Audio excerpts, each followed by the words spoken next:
في يوم من الأيام وأنا راجع البيت مستانس وأتمشى في الشارع وأغني أغنية من أغاني سبيستون، قد لمعت عيناه بالعزم انتفضت يمناه في هدوء فجأة طلع قدامي صادق من تحت الأرض. صادق نفسه اللي تكلمت لكم عنه في الفيديو اللي فات، اللي دايما أشوفه يقعدون ينغف عند باب بيتهم، ولا رحت بيتهم لما انشدبت على استاد كعبول. ولا يبغى يعرف تفاصيل أكثر لو يبغى يصيدني تقدروا تشوفوا الفيديو في القناة، أو تقدروا تكملوا بدون ما تشوفوا الفيديو. المهم أهم شيء إنه هو يبغى يصيدني. أوكي، المهم خلونا نعيد اللقطة. نخليه نايم على الأرض كأنه زومبي، ويقوم يرفع لي كأنه زومبي، وقال لي هو معصب: لو ايش تشتكي علي عند أمي؟ أنا وقفت مكاني زي التمثال، نسيت السالفة أساسا، وقلت له وأنا أعرق: أنا ما اشتكيت عليك في شيء، أنا ما اشتكيت عنك، أنا ما اشتكيت. قال: اللي اشتكيت يا مخبر، وبسببك أمي عرفت إني أدخن ورا المدرسة. دخن ورا المدرسة؟ طلع الموضوع مختلف. الحاصل لما رحت بيتهم هذاك اليوم أمها تهوست، وأكيد عشان تطمن اتصلت على المدرسة، والمفاجأة اكتشفت إن صادق غايب وصار له أسبوع يغيب، ولقوه ورا المدرسة ماسك سيجارة يدخن ومسوي نفسه بطل أفلام أكشن. أنا كبير أدخن. وهذا اللي صار، ومن هذاك اليوم صار يتعامل وياي كأني المخبر الواشي، وأنا أقول في بالي يا سبحان الله، كأني رايح بيتهم عشان أحذر أمه. لكن صادق ما أعطاني فرصة أكمل أفكاري وانقض علي زي الأسد. تعال هني وانا رحت اركض بسرعة خايف حدي، وهو يلحقني، وصارت مطاردة تاريخية. تعال وقف، اقول لك احسن لك، وقف من نفسك احسن لك، صدقني اذا ما وقفت بتصير فيها، صدقني ما اشتكيت، بيزيد عليك الضرب، تسوي نفسك سريع. وقف.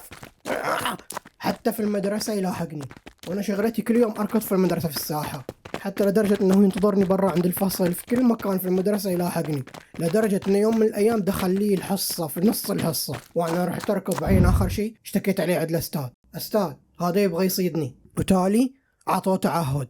وديك المرة كانت اول مرة في حياتي اشوف واحد يعطوه تعهد، وختموه كأنه وحش. استاذ هذا ما يستاهل تعهد عشان قروص، تركوني. واستانست حدي وانا اقول في بالي زين يسووا فيك، اخيرا افتكيت منك. تالي الاستاذ قال: طول ما انه في المدرسة ما تلمسه ولا تمسكه. تالي انا فهمته وقلت له: الاستاذ وش يا استاذ برا المدرسة؟ قال لي: برا المدرسة احنا ما لنا شغل فيك، الختم ما يشتغل. وتفاجأت، قلت بول ما افتكيت منه، يعني برا المدرسة بيلاحقني مرة ثانية. فكر انك افتكيت مني، بصيدك يا قروص برا المدرسة، طلعتني على البيت بقطعك تقطع. وبعدها برا المدرسة كل يوم صار يلاحقني، استناني عند الباب وانا اركض كل يوم اهرب، شغلتي دي هروب. وصرنا برا المدرسة كل يوم كأنه توم اند جيري، كل يوم يلاحقني. طلعتنا على البيت. بتروح فيها، وقف. وانا اكتشفت ذاك الوقت ان عندي سرعة خارقة، انا اقول في نفسي ما ادري انا سريع لو صادق بطيء. طبعا صادق بطيء. المهم هو يا دوب يركض يلهف، انا اقول شكله من الدخان. سريع الكلب، بمسكك لكن بمسكك، بصيدك بكرون بتروح، وقسم بالله بمسكك بعجنك عجان. وهذه كلمته، ومطيح لي كله بعجنك عجان وبعجنك عجان. حسيت نفسي كأني عجينة بيتزا. ويوميا ينعاد نفس المشهد، كل يوم طلعتنا على المدرسة يلحقني راكض وراي ويقعد يسبسب نفس السبات وباصيدك ووقف. وانا بس شغلتي ابرر له، اقول له ترى ما اشتكيت عليك، ما اشتكيت عليك، مو راضي يصدق الرجال. تعال وقف من نفسك احسن لك. والمشكلة انه ما ييأس، كل مرة يطلع لي من زاوية وانا ما اقدر اطلع من البيت الا متأهب كأني في لعبة ببجي. حتى صرت اشك في اي واحد. هلا قروص، وحشتني من زمان ما شفتك. وش فيك انت غبي؟ اليوم وياك في الفصل. صحيح انك غبي، كشفتنا يعني كذا تقول تعال انت تعال هنا. وينقض علي صادق المفاجأة. في كل مكان يطلع لي. مجنون، احيانا اكون مو منتبه ومشي في الشارع لازم يصرخ قبل لا يطلع لي، يعني اذا يبغى يصيدني يصرخ، انا انتبه انه واحد صارخ زي المجنون على طول اركض. وهني يدخل على الخط واحد من أقربائي، عشان تعرفوا بسمي لكم مجنون السيارات. الله يغربلك يا جروس، كده تدخلني حتى في كرتونك ترميني على الأرض.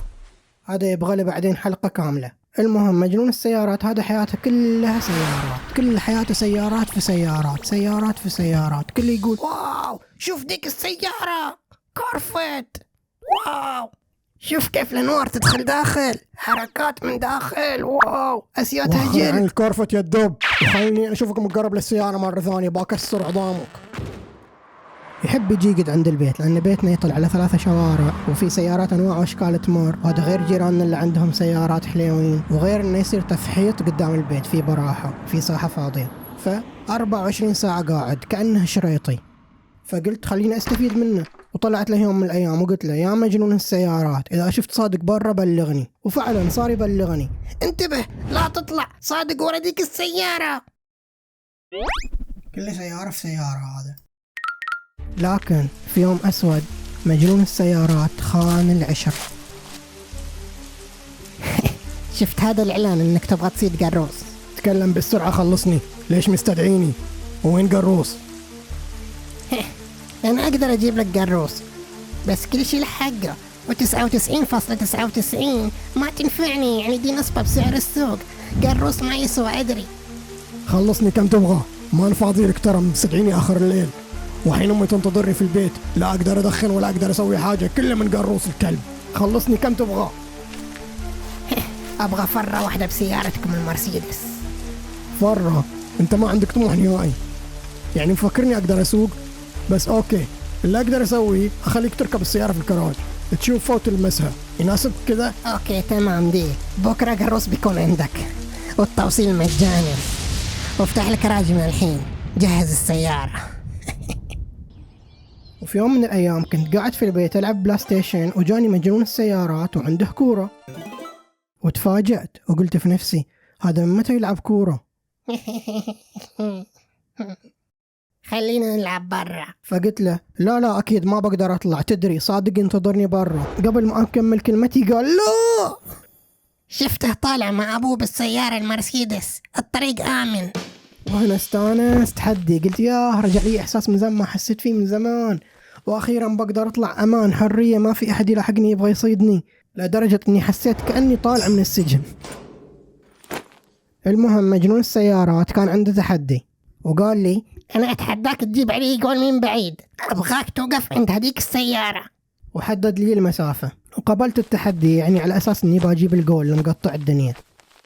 وأنا أصلا بيني وبينكم كل ما ألعب كورة وأشوت الكورة ما أدري وين تروح الكورة، تطير بعيد دايما، لما نشوتها سيدة تروح برا. المهم نكمل الموضوع بعدين أقول لكم السالفة دي.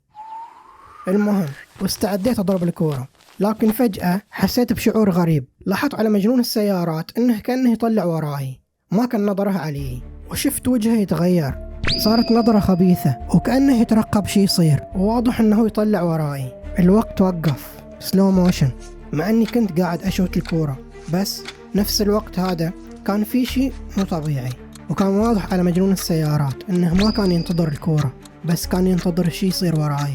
قررت التفت وراي، وفعلا زي ما توقعت شفت صادق منقض علي زي الوحش.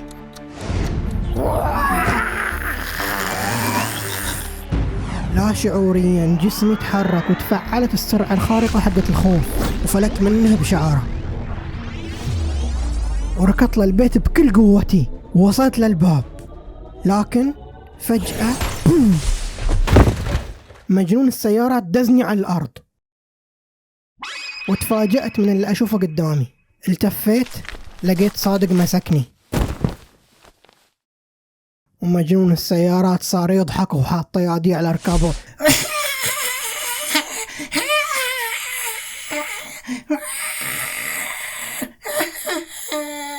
حسيت بشعور غريب، متضايق ومغبون، يعني وش صاير؟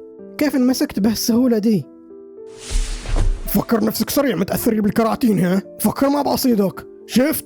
شفت الحين بتروح فيها. ورفع ايده وكنت اشوف كل شي بطيء. فجأة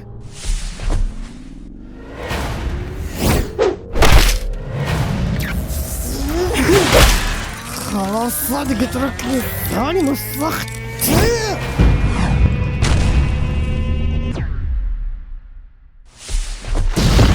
وفجأة صادق مرمي على الأرض وحوله نجوم تدور زي الكرتون، ومجنون السيارات مصدوم يطالع. قروص هزم صادق. وما اكتفيت، التفيت على مجنون السيارات الثاني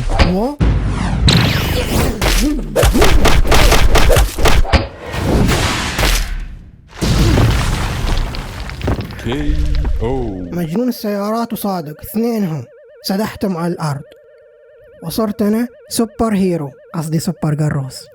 الخاتمة: بعد كل هالخوف والمطاردات اكتشفت أن صادق رغم أنه أكبر مني إلا أنه أضعف مني بكثير وما عنده قوة.